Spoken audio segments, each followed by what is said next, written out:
We're going to start a section now on page builders. In this video in particular, we're going to focus on the best page builder, I believe, is Gutenberg or Gberg. Gberg is made by Wordpress, and that's why I like it, because it's more native, and all the other page builders just seem like it was just this ugly thing that's been crammed into WordPress, and it just didn't look like it belonged there, and the code that it produced on the front end was ugly and heavy and completely kind of weird. So Gutenberg is perfect for me. I think it's native. I love it. I think the usability of Gutenberg is awesome. I know developers are resisting Gutenberg a little bit because I'm not too sure, but I've seen clients really enjoy editing with Gutenberg, and they're really enjoying the usability. So let's just take a look at a few Gutenberg features here. I think it's awesome. So here's a bit of HTML, simple HTML code. Let's just paste that in there. And Gutenberg just loves it. It just knows exactly what to do with it. And it's just really good. If I select a block here, we see the block settings on the right. And this gives me a few options to change some stuff around. H4, H5, etc. Let's see, the paragraph block is obviously a really common block in Gutenberg. A lot of sort of reading normal body copy text are paragraphs. So if I go return like that, I get a new paragraph block. And each of these blocks has their own settings, so I can just adjust that if I need. Paragraph blocks have color settings as well, so I can quickly and easily add a background color, and that was really cool how it changed the color of the text to white as soon as I put a dark background color on. So it's a smart editor. If I do change, I can override the text color if I need, but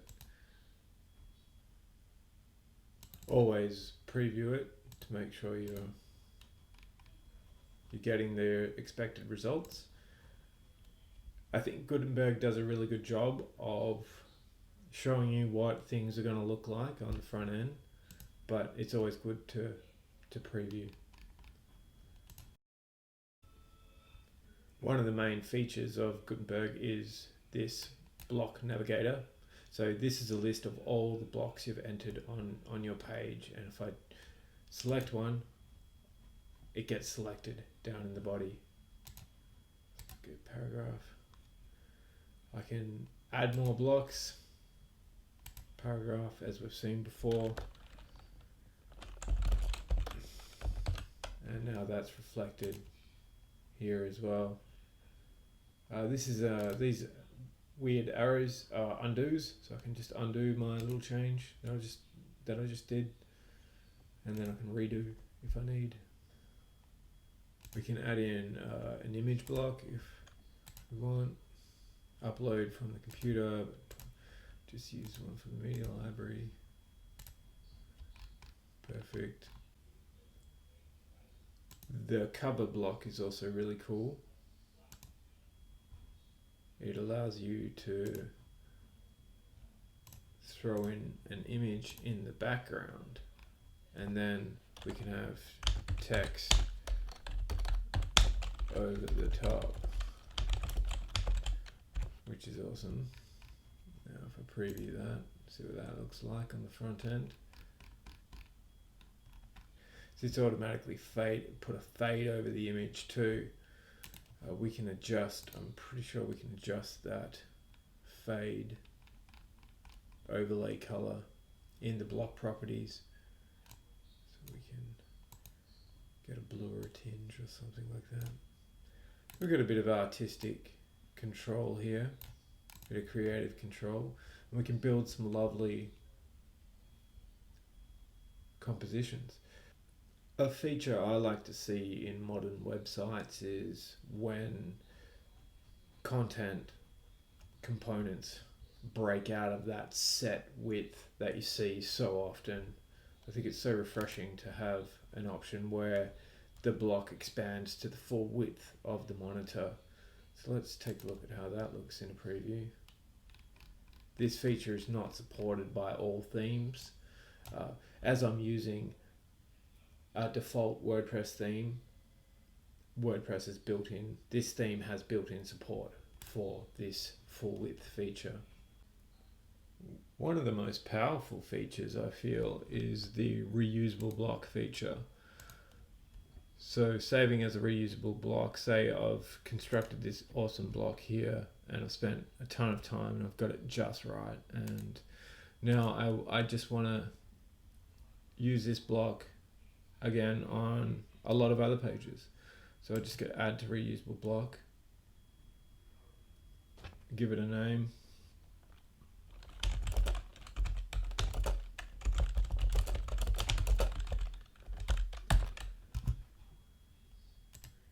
save that.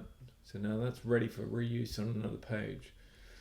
Let's go ahead and check it. Ooh, better save it first. Okay, that page has been updated. Go. Let's add in that best block in the world to this page. So let's do a search for best block in the world, and here we go. Bingo. And view. You see it's coming in with all the properties from the original creation. If we want to override some of these properties, we'd have to select the block. Notice how there's really no options here apart from editing around the block. If we go edit, then we have a few more options. Like we can take it out of full width. Save that. Now the block is updated.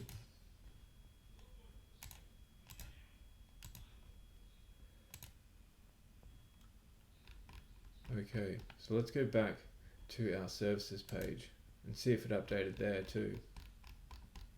It has. Jumping over to a new page here. Let's take a look at a feature that has been the source of much pain for up until now for a lot of WordPress developers and a lot of business owners trying to create websites for themselves, and they've been sort of forced to use shortcodes and plugins and sort of really weird kind of stuff for to achieve columns. Luckily, we now have columns. So let's just add columns here. So this would be the first column. This is where it gets a little bit confusing, because usually when you select your block, you get all your block settings on the right hand side, and you'd expect to see column count in there, but we don't.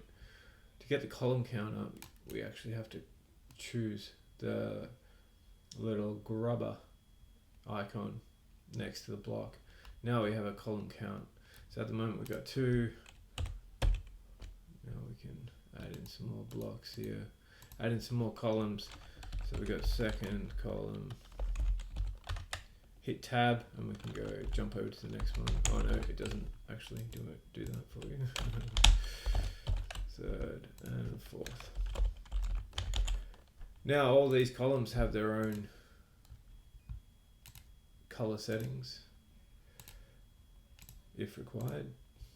Oop, that's the text color.